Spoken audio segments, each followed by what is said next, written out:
Que le Seigneur vous bénisse. Je suis Grace Blessing. Euh, Vous savez, ça fait vraiment du bien d'être chrétien parce que j'ai compris une chose. Jésus-Christ, c'est lui, lorsqu'il vient, il ne vient qu'avec la vie. C'est pourquoi ça serait un conseil gratuit que je prodiguerai à tout le monde. Si jamais qu'il vous est arrivé un moment de choisir qui vous allez adorer, je vous conseillerais de choisir le Seigneur Jésus-Christ.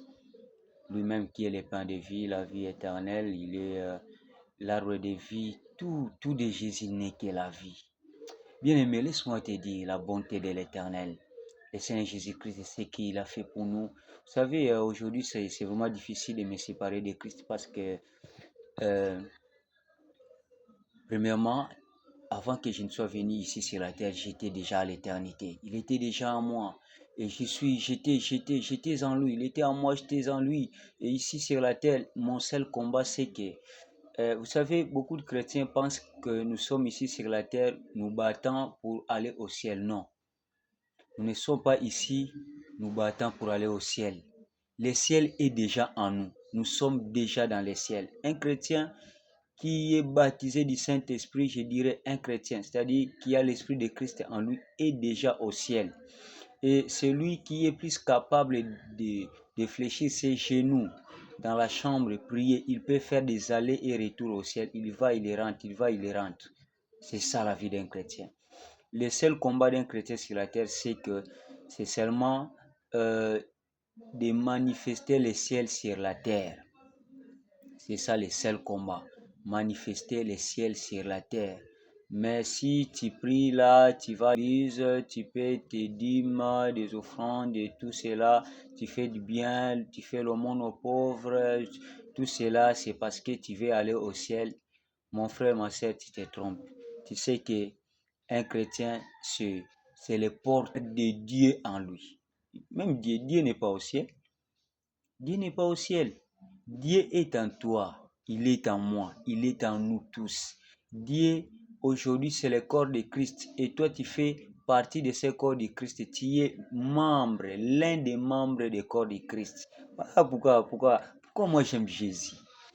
Jésus qui a voulu faire sa demeure en moi, qui a voulu faire sa demeure en toi, qui a voulu, vous savez, Jésus, c'est quelqu'un qui n'a pas voulu faire sa demeure sur un arbre, un animal, non. Mais il a voulu habiter en toi. Il dit, si vous demeurez en moi et que mes paroles demeurent en vous. C'est-à-dire, celui qui a la parole de Dieu en lui, il a Dieu en lui. Au commencement était la parole était avec Dieu et la parole était Dieu. La parole s'est faite chair. Et aujourd'hui, la parole faite chair, c'est toi. Excusez-moi de te le dire, hein, mais je ne peux que te dire la vérité. Hein. La parole faite chair, c'est toi.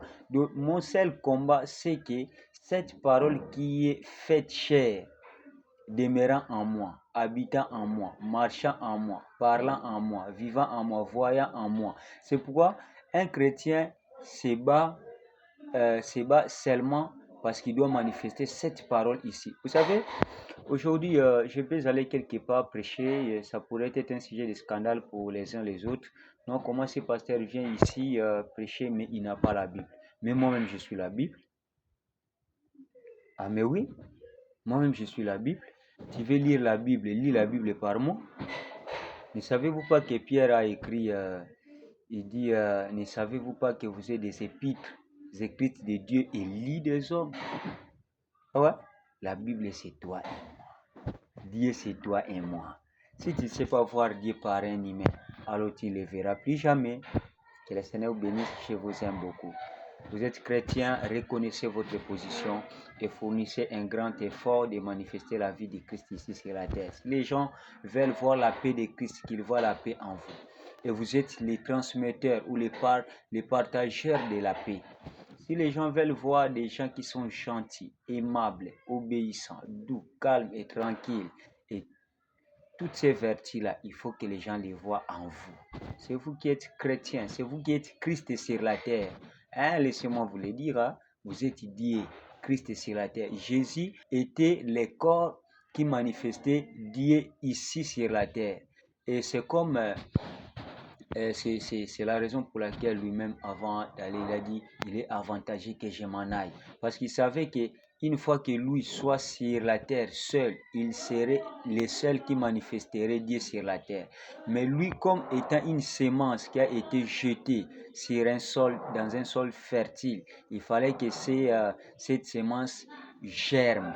Et après sa germination, vous savez, comme quand un arbre, plutôt, quand une semence germe, il doit croître et après la croissance, il y a des étapes, après les étapes, il y a la fructification. Voilà. Le grain de blé est tombé en terre. Christ s'est multiplié. Il s'est manifesté à tous. Étant monté dans les hauteurs, il a emmené des captifs et il a fait des dons aux hommes. Et aujourd'hui, toi et moi, nous sommes baptisés du Saint-Esprit. Si tu n'es pas encore, je te prie, mon frère, ma soeur. Si tu n'as pas encore accepté Christ, c'est le moment. La grâce coule encore. La pluie de la bénédiction tombe encore. Le Saint-Esprit est encore disponible. Le Saint-Esprit cherche même des endroits où il doit habiter. Et cet endroit, c'est seulement le corps humain. Si tu es féticheur, si tu es sorcier, tu es sataniste, occultiste, laisse-moi te dire, ces corps-là ne doivent en aucun cas être un temple du diable, mais c'est un temple du Saint-Esprit. Et aujourd'hui, le Saint-Esprit, Dieu lui-même a encore besoin de ton corps-là. Il a besoin de ce temple-là. Et il te faut faire juste quelque chose. Répands-toi. Rentre à Christ. Il a dit, allez partout dans le monde, faites de toutes les nations des disciples, les baptisant au nom de Jésus-Christ pour la rémission de vos péchés. Vous recevrez les dons du Saint-Esprit. Voilà. Si tu crois, celui qui croit et qui sera baptisé sera sauvé. Celui qui ne croira pas sera condamné. Si tu crois, tu es déjà sauvé. Et c'est pourquoi aujourd'hui, quelqu'un m'avait posé, mais frère Grâce, comment vous prêchez aux gens leur disant qu'ils sont déjà sauvés? Dit, mais une fois accepté Christ, une fois croire, vous croyez à la parole, vous êtes déjà sauvé. Et le changement, c'est un processus. Mais le fait d'être sauvé, c'est seulement croire. Vous croyez à la parole. Qui croit au Seigneur Jésus-Christ, c'est moi. Tu prends la décision d'aller te faire baptiser. Tu es déjà sauvé. Et tout cela, le baptême du Saint-Esprit peut venir après, quoi qu'il y ait aussi certains qui reçoivent déjà le baptême du Saint-Esprit avant même le baptême d'eau. Mais dans les calculs de Dieu, en tout cas, je ne serai pas statique. Vous savez, Dieu est souverain, il a sa manière de faire les choses. Il y a des gens qui ont reçu le baptême du Saint-Esprit avant même le baptême d'eau. Mais dans le processus de Dieu, il faut passer par la mer Rouge. Vous allez au désert et le Jourdain est là devant vous. Et après le Jourdain, vous passez sur un moment de décision ou un moment de scellement, les Kadesh Barnea. Que le Seigneur vous bénisse tous. Je vous invite à recevoir le Seigneur Jésus-Christ comme votre Seigneur et Sauveur personnel. Que le Seigneur vous bénisse. Ciao.